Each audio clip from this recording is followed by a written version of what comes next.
My name is Gavin Evans, and this is my review of Charlie and the Chocolate Factory.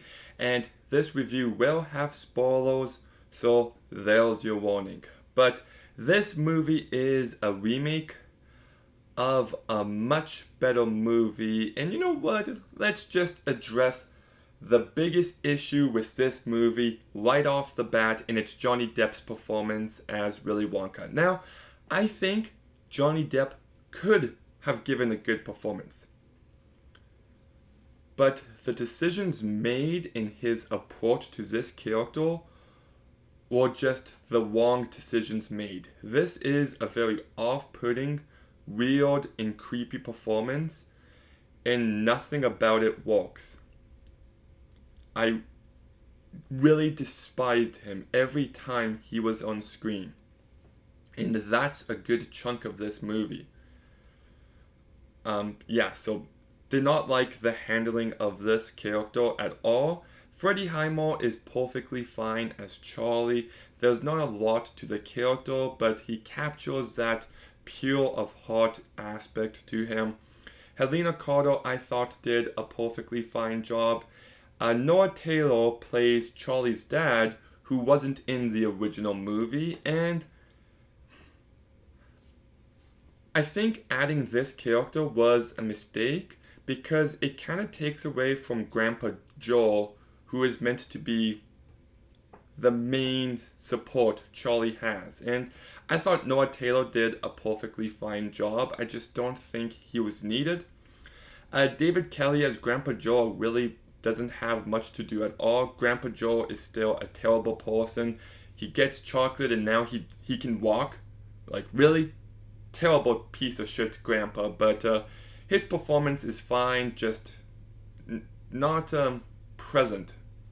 I feel like he has a lot less dialogue than the original Grandpa Joel. Deep Roy played the Oompa Loompas, and I'll get to them later on, but considering the material he has to work with, he did a fine job. But if you talk about the best performances in this movie, I've got two, and it's Anna Sophia Robb and Julia Winter. I thought they brought so much personality and so much energy to their characters, and I thought they really worked for this movie. They play the two girls who win the trip to the chocolate factory, I should say. Jordan Fry as Mike, I thought did fine. Philip Regrets as Augustus, he did fine. James Fox, Missy Powell, and Adam Godley, who played some of the parents, all did fine. And Christopher Lee was fine, I guess. I'll get to his character very soon. But the story does keep enough of the classic elements to it, so that worked for me. But it also adds a few things that was really unneeded. Like, this movie tries to deconstruct the character of Willy Wonka, and I just don't think it was necessary. I kind of like it when you don't know who he is and all of that, when there's a level of mystery to him, there's some mystique, and that's just entirely absent in this movie. And everything with his daddy issues, just unneeded. You know, if you watch Tim Burton's movies, you can actually, understand that his parents didn't understand his passion for filmmaking. And he never felt seen by them. You know, it's present in movies like Beetlejuice and Frankenweenie and Edward Scissorhands. There's definitely a part of Tim Burton that he's putting into this movie. But it just doesn't work. Anytime someone mentions the word dad and he blanks out for a few seconds, it's just very cringy. And it does end on a sweet note with him sitting with the Bucket family, having Thanksgiving dinner with them. But I still don't think it was needed. That ending actually kind of reminds me of The Grinch, if I'm being honest. But yeah, and speaking of backstory, there's too much backstory in this movie. We find out Grandpa Joe once worked for Willy Wonka, and that was unneeded. We find out where the Oompa Loompas came from, and that was unneeded. And it's just way too much backstory, and it really does affect the pacing of this movie. Like, it's 15, 16 minutes longer than the original, and you definitely feel it. And the first act of this movie is just completely butchered. Like, you take the first act of the original, and it's filled with great comedy and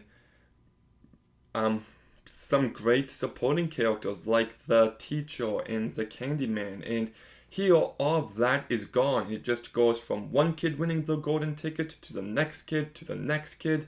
And I just think it makes for a much more empty experience. I kind of liked the world building that the original had.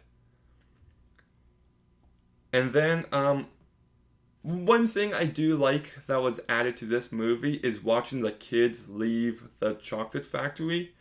It allows you to see the after effects, and it's got some weird, odd visuals, and I kind of like that. But let's get to Tim Burton's direction, because I actually love him as a director.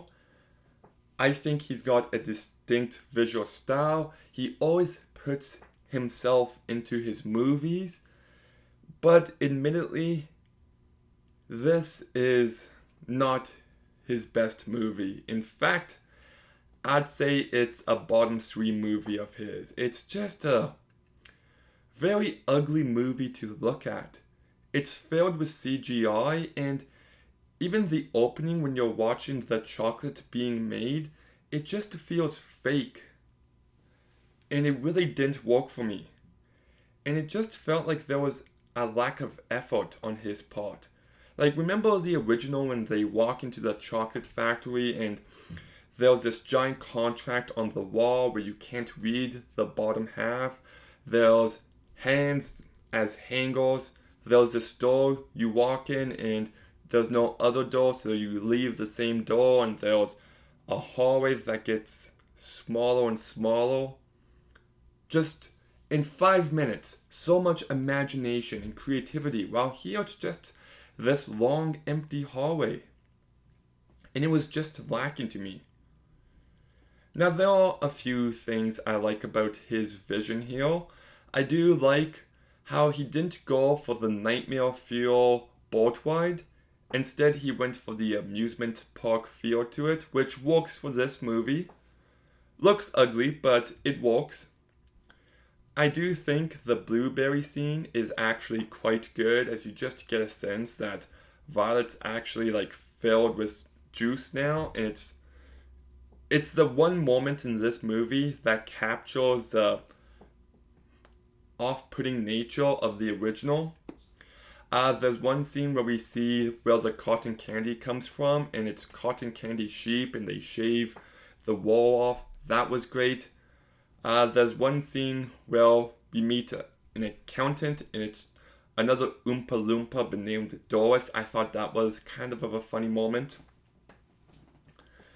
But just the production design and the costumes, like, he's got a vision, but it all just looks really fake.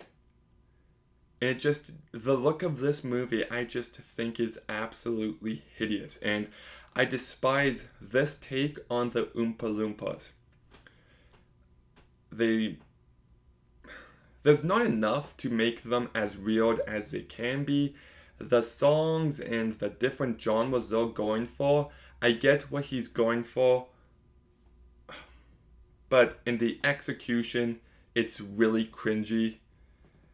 And yeah, the one song I do like is Willy Wonka, Willy Wonka. That song works for me. It reminds me of Shrek, the Duloc song, and I just think it works in context of the movie, and I do like the score by Danny Elfman. It's got that classic sound by him that I love so very much, and yeah, so that's a lot of thoughts. So, like, this movie is all over the place. Some of it works, like Anna Sophia Warb's, Julia Winters, and Freddie Highmore's performance. I do like the classic story beats, and it does have its moments here and there, but it's just a step down from the original. It's hideous to look at. There's not as much imagination and creativity put into it. I think the additions to the script are really stupid and unnecessary. And Johnny Depp's performance as Willy Wonka is just annoying as hell. So I don't hate this movie, but I certainly don't like it either. So I'll give Charlie and the Chocolate Factory a 3.5 out of 10. Okay, have you seen Charlie and the Chocolate Factory? What did you think? Let me know in the comments down below. Make sure you like, comment, subscribe. Stay tuned for more videos soon. And Gavin, out.